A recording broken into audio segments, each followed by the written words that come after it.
کیا جنات کو موت آتی ہے؟ اگر ہاں تو ان کی روح کون قبض کرتا ہے؟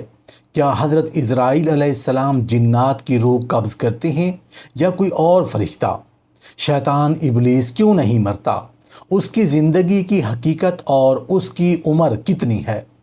جنات کی شادی کیسے ہوتی ہے؟ جنات کی شادی کے لیے دولہا جن اور دلہن جنی کو کیسے سجایا اور سنوارا جاتا ہے؟ جنات کی شادی میں کون کون سے کھانے بنائے جاتے ہیں؟ جنات کی شادی کی سب سے حیران کن چیز کیا ہے؟ جنات اپنی شادیاں رات کے اندھیرے میں کیوں کرتے ہیں؟ اس میں کیا راز اور کیا حکمتیں پوشیدہ ہیں؟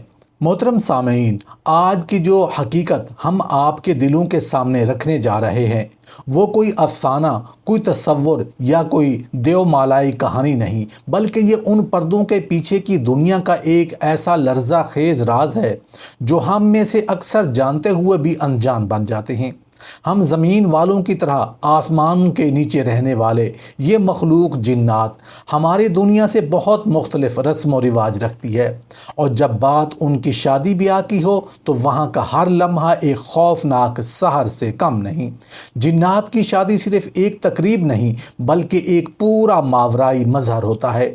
رات کی تاریکی جب ہر طرف خوف کی چادر تان دیتی ہے، جب ہوائیں سرگوشیوں میں بدل جاتی ہے، جب جنگلات کے درخت ہولناک سائے بن جاتے ہیں اور قبرستانوں کی خاموشی چیخنے لگتی ہے، تب کہیں نہ کہیں ایسی محفل سجی ہوتی ہے جسے انسانی آنکھ دیکھنے سے قاصر ہے، مگر اس کا خوف دل میں آسمانی بجلی کی طرح کو ہے۔ یہ وہ محفل ہوتی ہے جہاں جنات کی شادی منعقد کی جاتی ہے، ایک ایسا منظر جہاں خوشیاں ہنسی میں نہیں بینوں میں لپٹی ہوتی ہیں، جہاں ڈول بجتے نہیں چیخیں گونجتی ہیں، جہاں ہنسی نہیں سرد آہیں ہوتی ہیں۔ جنات کی شادی عام دنیا سے الگ کسی سنسان، منحوس اور خفیہ مقام پر ہوتی ہے۔ بعض اوقات یہ کسی پرانے کھنڈر، اجاڑ قبرستان یا کسی ایسے میدان میں ہوتی ہے جہاں انسانوں کے قدم برسوں سے نہیں پڑے۔ وہاں درختوں کی شاخیں جھکی ہوتی ہیں جیسے وہ بھی اس خفیہ تقریب میں شرکت کر رہی ہوں۔ جنات شادی کی محفل کو سجانے کے لیے اپنے سحر و جادو کا استعمال کرتے ہیں۔ ان کے چراغ انسانی آنکھوں کو دکھائی نہیں دیتے، لیکن وہ آگ کے شعلوں سے روشن ہوتے ہیں۔ آگ جو نیلی، سبز اور کبھی کبھار سیاہ رنگ میں لپکتی ہے۔ دولہا جب شادی کے لیے تیار ہوتا ہے تو اس کا لباس شعلوں سے بنا ہوا ہوتا ہے۔ اس کی آنکھیں سرخ ہوتی ہیں جیسے دو دہکتے انگارے، اس کے جسم پر چھالوں جیسے دھاریاں جنہیں وہ سجاوٹ سمجھتے ہیں اور جو جادو سے چمک رہی ہوتی ہیں۔ اس کے کان میں کالے ناگوں کی مانند بالیاں اور سر پر وہ تاج جسے زہریلی مکڑیوں کے جال سے بنایا جاتا ہے۔ اس کی آمد کسی گھوڑے پر نہیں بلکہ کسی اندھیرے وجود پر ہوتی ہے جو چیخیں مارتا ہوا زمین کو چیرتا ہے، اور دلہن جنی اسے سنوارنے کا عمل انسانوں کے تصور سے باہر ہے۔ اس کے جسم پر ایسے عطر ملے جاتے ہیں جس کی خوشبو نہیں صرف اثر ہوتا ہے جو جسد خاکی کے اندر تک سرایت کر جاتا ہے۔ اس کے بال جو زمین تک لٹکتے ہوتے ہیں ان میں کالے سانپ باندھے جاتے ہیں تاکہ وہ حفاظت کریں۔ اس کے ہونٹوں پر خون کی سرخی اور آنکھوں میں وہ کاجل جو جلائی گئی انسانی ہڈیوں سے تیار کیا جاتا ہے۔ اس کا لباس دھوئیں اور سایوں سے بنا ہوا جو ہر لمحے شکل بدلتا ہے، اور جب وہ چلتی ہے تو زمین کی سانس رک جاتی ہے۔ ان کی شادی میں نکاح نہیں ہوتا، وہاں عہد و پیمان خون کے ذریعے باندھے جاتے ہیں۔ بعض اوقات وہ خون انسانوں کا ہوتا ہے جو بدقسمتی سے اس محفل کے قریب آ جاتا ہے۔ چیخوں، آہوں اور جادوئی کلمات کے درمیان شادی کی رسم پوری ہوتی ہے۔ دولہا جن دلہن کے گرد 7 بار نہیں بلکہ 9 بار گھومتا ہے۔ ہر چکر پر ایک لعنت، ایک عہد اور ایک قربانی دی جاتی ہے۔ وہاں نہ قاضی ہوتا ہے نہ گواہ، صرف سائے، جنات کے سردار اور ایسے شعلے جو دماغ کو سن کر دیتے ہیں۔ جب شادی مکمل ہوتی ہے تو وہاں کہہ گونجتے ہیں جو انسانی دماغ برداشت نہیں کر سکتا۔ خوشی کی صدا ایسے کہ جیسے کسی بچے کی رونے کی آواز، کسی عورت کی چیخ یا کسی مرد کی جان نکلنے کی آہ، اور اسی لمحے شادی کی محفل غائب ہو جاتی ہے، صرف راکھ رہ جاتی ہے، یا کبھی جلتا درخت یا کبھی کوئی اجنبی چیخ جو دور جنگل سے آتی ہے۔ ایسا کہا جاتا ہے کہ اگر کوئی انسان انجانے میں ایسی شادی کو دیکھ لے تو وہ یا تو پاگل ہو جاتا ہے، یا پھر اپنی زبان کھو بیٹھتا ہے، یا پھر خود ایک سایہ بن کر ان کے ساتھ شامل ہو جاتا ہے، کیونکہ جنات اپنی شادی کے راز کبھی افشا نہیں ہونے دیتے، اور جو ان کے راز دیکھ لے وہ دنیا میں رہ کر بھی ان کا غلام بن جاتا ہے۔ جنات کی شادی میں کون کون سے کھانے بنائے جاتے ہیں؟ جنات کی شادی کی سب سے حیران کن چیز کیا ہے؟ ایک ایسا انکشاف جو آپ کے رونگٹے کھڑے کر دے گا۔ جنات کی دنیا ہماری دنیا سے بالکل مختلف، پر اسرار اور ناقابل فہم ہے۔ ان کی خوشی کی تقریبات بھی ہمارے تصورات سے باہر ہیں، لیکن اگر کبھی کسی نے جنات کی شادی کی جھلک دیکھ لی تو اس کے لیے سب سے لرزہ خیز تجربہ وہ لمحہ ہوتا ہے جب کھانے پیش کیے جاتے ہیں۔ جی ہاں، وہ کھانے جو خوشبو سے نہیں، دہشت سے پکار رہے ہوتے ہیں، وہ کھانے جنہیں چکھنے کا مطلب ہو سکتا ہے ہمیشہ کے لیے پاگل پن، سایہ زدگی یا پھر جان کا نذرانہ۔ جنات کی شادی میں کھانے صرف پیٹ بھرنے کے لیے نہیں ہوتے، بلکہ وہ ایک جادوئی رسم، ایک گواہی، ایک قربانی ہوتے ہیں۔ ان کی ہر ڈش ایک خاص مقصد سے بنائی جاتی ہے، کوئی کسی جنی کی قوت بڑھانے کے لیے، کوئی شادی کے بندھن کو پختہ کرنے کے لیے، اور کوئی انسانی دنیا میں اثر و رسوخ قائم کرنے کے لیے۔ یہ جنات کی شادی میں سب سے عام اور خاص کھانا ہوتا ہے۔ اس میں گوشت کی بجائے کسی مخصوص مخلوق کا خون شامل کیا جاتا ہے جو کالا ہوتا ہے اور مسلسل بلبلے دیتا رہتا ہے۔ چاول ایسے ہوتے ہیں جو روشنی میں چمکتے ہیں، اور ہر دانے سے ایسی باس آتی ہے جیسے کسی لاش کو برسوں دفن رکھا گیا ہو۔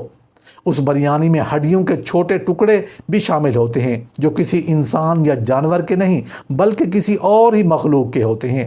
جنات کی شادی میں میوہ جات بھی ہوتے ہیں، لیکن وہ عام پھل نہیں، آموں جیسے ایک خاص پھل کو پیش کیا جاتا ہے جو کانٹے پر چیخنے لگتا ہے۔ ان کے اندر سے سرخ مادہ نکلتا ہے جو زمین پر گرتے ہی آگ بن جاتا ہے۔ ان آموں کو کھانے سے جنات کو فصاحت، لالچ اور شہوت میں اضافہ ہوتا ہے۔ جنات کی شادی میں اکثر پرندوں کے جسموں سے بنے چپس یا خشک پکوان بھی رکھے جاتے ہیں، خاص کر الو، چمگادڑ، کوے کے گوشت سے۔ ان کو سکھا کر اور خاص دھوئیں سے گزار کر رکھا جاتا ہے۔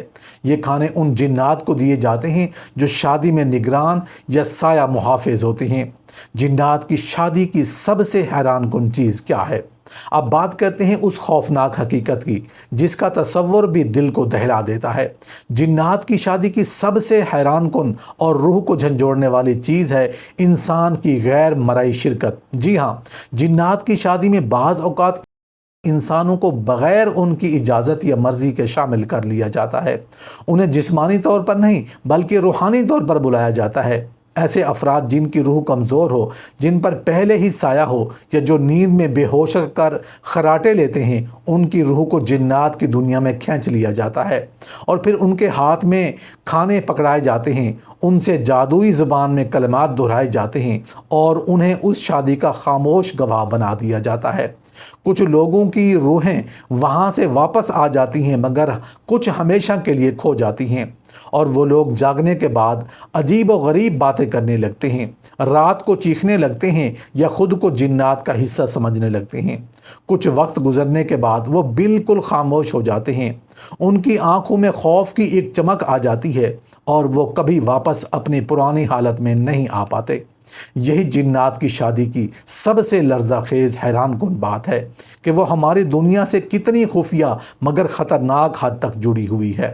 وہ شادی ایک لمحے میں ہو کر ختم ہو سکتی ہے، لیکن اس کا اثر نسلوں تک باقی رہتا ہے۔ جنات اپنی شادیاں رات کے اندھیرے میں کیوں کرتے ہیں؟ اس میں کیا راز اور کیا حکمتیں پوشیدہ ہیں؟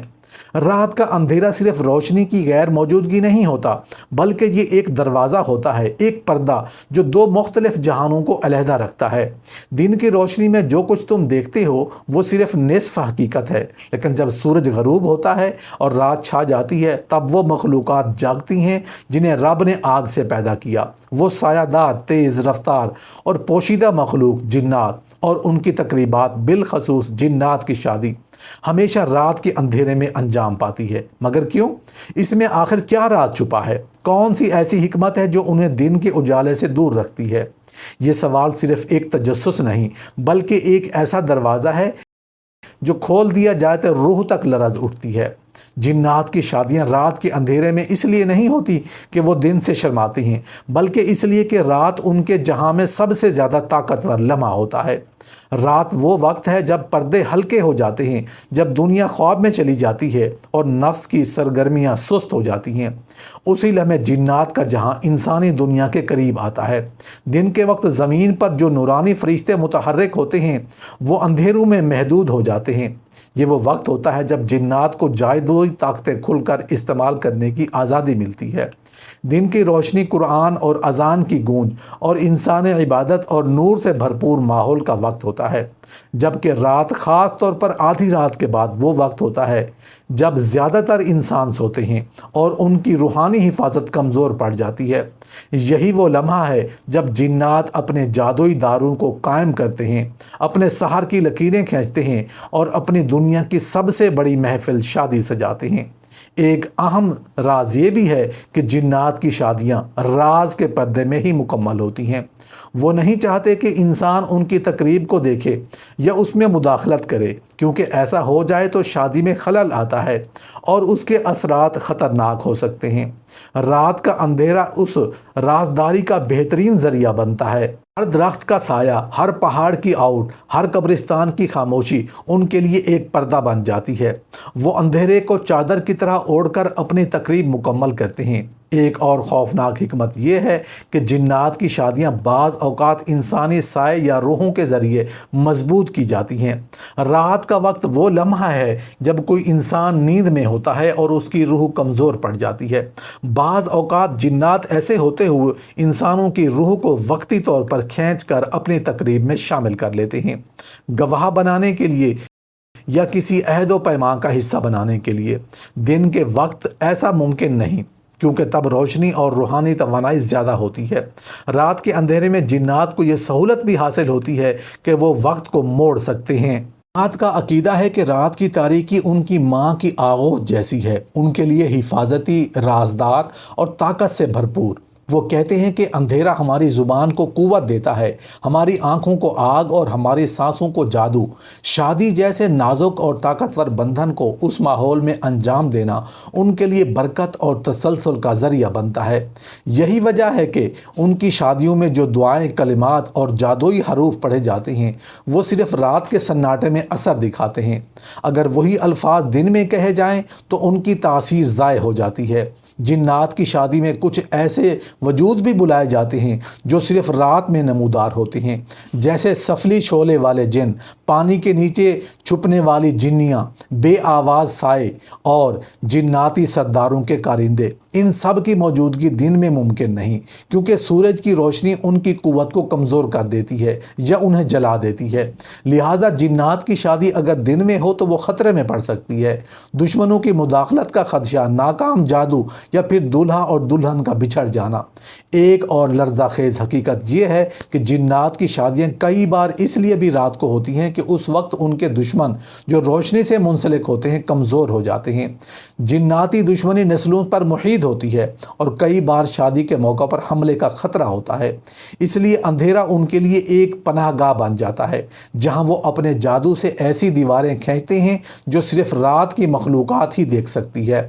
آخر میں ایک رات جو بہت کم انسانوں کو معلوم ہے، جنات کے لیے شادی صرف ایک رشتہ نہیں بلکہ ایک عہد ہوتا ہے جو نسلوں تک جادوئی طاقتوں کو منتقل کرتا ہے۔ اس کا اثر صرف دلہن اور دلہن تک محدود نہیں رہتا بلکہ ان کے خاندانی، جناتی سسٹم، علاقے اور جادوئی مقام پر بھی پڑتا ہے۔ اس بندھن کو قائم رکھنے کے لیے اندھیرے کی طاقت، خاموشی کا احترام اور روشنی سے اجتناب ضروری ہوتا ہے۔ یہ وہ وجوہات ہیں جو انہیں مجبور کرتی ہیں کہ وہ اپنی شادیوں کو صرف رات کے وقت سناٹے کے عالم میں اور دور دراز سنسان مقامات پر انجام دیں۔ پس اگر تم رات کے پچھلے پہر کسی سنسان جنگل، قبرستان یا پرانے کھنڈر کے پاس سے گزرو اور تمہیں ہلکی سی روشنی، کسی عورت کی آہ یا ہوا میں جلنے گوشت کی بو محسوس ہو، تو سمجھ لینا کہ وہ جنات کی شادی ہو رہی ہے۔ ایک ایسی تقریب جسے دیکھنے والے انسان ہمیشہ کچھ نہ کچھ کھو بیٹھتے ہیں، کبھی اپنی زبان، کبھی عقل اور کبھی اپنی جان۔ کیا جنات کو موت آتی ہے؟ جی ہاں، جنات کو بھی موت آتی ہے۔ جنات انسانوں کی طرح مخلوق ہیں جنہیں اللہ تعالیٰ نے زندگی، شعور، عقل اور مرضی، اختیار اور موت دی ہے۔ قرآن میں واضح طور پر فرمایا گیا ہے، کلُّ نفس ذائقۃ الموت، ہر جان کو موت کا مزہ چکھنا ہے۔ نفس کا اطلاق صرف انسانوں پر نہیں بلکہ ہر ذی روح مخلوق پر ہوتا ہے، چاہے وہ انسان ہوں، جن ہوں یا فرشتے۔ جنات کی زندگی لمبی ضرور ہوتی ہے، بعض سینکڑوں یا ہزاروں سال تک زندہ رہتے ہیں، مگر ابدی نہیں۔ ایک دن وہ بھی مر جاتے ہیں، ان کی روح بھی نکالی جاتی ہے، ان کا جسم بھی فنا ہوتا ہے اور ان کے اعمال کا حساب بھی لیا جائے گا۔ احادیث میں آیا ہے کہ جنات کی عمریں انسانوں سے کہیں زیادہ ہوتی ہیں۔ ایک جن کئی نسلوں کے انسانوں کو دیکھتا ہے، کئی ادوار بدلتے ہیں دیکھتا ہے، مگر آخرکار اسے بھی فنا کا مزہ چکھنا ہوتا ہے۔ بعض جنات کی موت عام ہوتی ہے اور بعض کی موت اللہ کی طرف سے بھیجی گئی کسی سزا سے، اور کچھ کو دوسرے جنات قتل کر دیتے ہیں۔ لیکن جو بات سب سے زیادہ خوفناک اور حیران کن ہے وہ یہ کہ جنات کو موت کے وقت بھی تکلیف، گھبراہٹ اور روح کا کھینچنا ویسا ہی محسوس ہوتا ہے جیسا انسانوں کو۔ جنات کی روح کون قبض کرتا ہے؟ حضرت عزرائیل علیہ السلام یا کوئی اور؟ یہ وہ سوال ہے جس پر کئی لوگ حیرت کا شکار ہوتے ہیں۔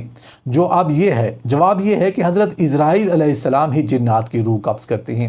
حضرت عزرائیل علیہ السلام کو اللہ تعالیٰ نے ملک الموت، موت کا فرشتہ مقرر فرمایا ہے۔ ان کی ذمہ داری صرف انسانوں تک محدود نہیں بلکہ ہر اس مخلوق کی روح قبض کرنا ہے جسے اللہ نے حیات عطا کی ہے، چاہے وہ انسان ہو، جن ہو یا کوئی اور مخلوق جو شعور اور روح رکھتی ہو۔ روایت میں آتا ہے کہ حضرت عزرائیل علیہ السلام کے پاس ہر مخلوق کی روح کا نام لوح محفوظ میں درج ہوتا ہے۔ جب کسی کی موت کا وقت آتا ہے تو عزرائیل علیہ السلام یا تو خود روح نکالتے ہیں یا اپنے ماتحت فرشتوں سے نکلواتے ہیں، مگر آخری قبضہ انہی کے حکم سے ہوتا ہے۔ جنات کی موت کی حالت بھی اذیت ناک ہوتی ہے، بالخصوص ان جنات کی جو نافرمان اور شریر ہوتے ہیں۔ ان کی روح کو آسمانوں کی طرف نہیں جانے دیا جاتا بلکہ وہ تڑپتی ہیں، اور بسا اوقات جناتی دنیا میں چیخوں کی ایسی گونج پیدا ہوتی ہے کہ قریب کی جگہوں پر رہنے والے انسانوں کو نیند میں خوف محسوس ہونے لگتا ہے۔ ابلیس، شیطان کیوں نہیں مرتا؟ یہ وہ سوال ہے جو دل کو جھنجھوڑ دیتا ہے۔ اگر سب جنات کو موت آتی ہے تو ابلیس، جو خود ایک جن ہے، اب تک زندہ کیوں ہے؟ اس کا جواب قرآن میں موجود ہے۔ جب ابلیس نے اللہ کے حکم سے انکار کیا اور آدم علیہ السلام کو سجدہ نہ کیا تو اس نے فوراً درخواست کی۔ اس نے کہا، مجھے مہلت دے قیامت کے دن تک۔ قال انک من المنذرین، اللہ نے فرمایا تو مہلت پانے والوں میں سے ہے۔ یہاں سے یہ بات واضح ہو جاتی ہے کہ ابلیس کو اللہ نے قیامت تک زندگی دی ہے، مگر یہ امر ہونا نہیں بلکہ ایک مؤخر شدہ موت ہے۔ ابلیس کو بھی ایک دن مرنا ہے، قیامت کے دن، جب سب کچھ فنا ہو جائے گا، سورج بجھ جائے گا، زمین لرزے گی، آسمان پھٹ جائے گا اور سب مخلوقات مر جائیں گی، تب ابلیس بھی مرے گا۔ اس کی زندگی کا راز یہ ہے کہ وہ اللہ کی اجازت سے قیامت تک باقی رکھا گیا ہے تاکہ وہ بنی آدم کو گمراہ کرے اور ان کے ایمان پر وار کرے، ان کے لیے جنت کے دروازے بند کرنے کی کوشش کرے۔ وہ ہر وقت انسانوں کے دل میں وسوسے ڈالتا ہے، ان کے اعمال کو بگاڑتا ہے اور حق سے دور کرتا ہے۔ یہی اس کی مہلت کا مقصد ہے، ایک آزمائش، ایک امتحان۔ ابلیس کی عمر کتنی ہے؟ ابلیس کی اصل عمر کا علم صرف اللہ کو ہے، مگر وہ آدم علیہ السلام کی پیدائش سے بھی پہلے کا ہے، یعنی کم از کم ہزاروں سال سے وہ موجود ہے اور قیامت تک باقی رہے گا۔ یہ عمر انسانی معیار پر ناقابل تصور ہے، لیکن جنات کی دنیا میں یہ عمر غیر معمولی نہیں سمجھی جاتی۔ یاد رہے کہ ابلیس فرشتہ نہیں بلکہ جن ہے، جیسا کہ قرآن میں آیا، وہ جنات میں سے تھا تو اپنے رب کے حکم سے باہر ہو گیا۔ جنات کو بھی موت آتی ہے۔ حضرت عزرائیل علیہ السلام ان کی روح قبض کرتے ہیں۔ ابلیس، شیطان کو زندگی ضرور ملی ہے لیکن وہ ابدی نہیں، اس کا خاتمہ بھی لکھا جا چکا ہے۔ ہمیں یہ سمجھنا چاہیے کہ جس طرح انسان فانی ہے ویسے ہی جنات بھی فانی ہے۔ کوئی مخلوق اللہ کی مشیت سے باہر نہیں، مگر ایک لمحے کے لیے سوچو، اگر ایک ایسی مخلوق جسے آگ سے پیدا کیا گیا، جسے ہزاروں سال کی طاقت ملی، جسے قیامت تک مہلت دی گئی، اگر وہ بھی فنا ہونے والی ہے تو پھر انسان کس ذام میں جیتا ہے؟ اللہ، جو کچھ میرے دل میں ہے وہ تیرے علم میں ہے، اور جو کچھ میری زبان کہنے سے قاصر ہے وہ تو بہتر جانتا ہے۔ اے دلوں کے حال جاننے والے، میری چھپی دعاؤں کو قبول فرما، میرے گناہوں کو معاف فرما، میرے رزق میں برکت عطا فرما، میرے دل کو سکون دے، میری راتوں کو نور دے، میری راہوں کو آسان فرما، اور مجھے اپنی رضا کی راہ پر ثابت قدم رکھ۔ یا رب، مجھے ان راستوں پر مت ڈال جن پر تیرا غضب ہو، بلکہ مجھے ان راستوں پر جلا جو تیرے محبوب بندوں کے لیے ہیں۔ آمین۔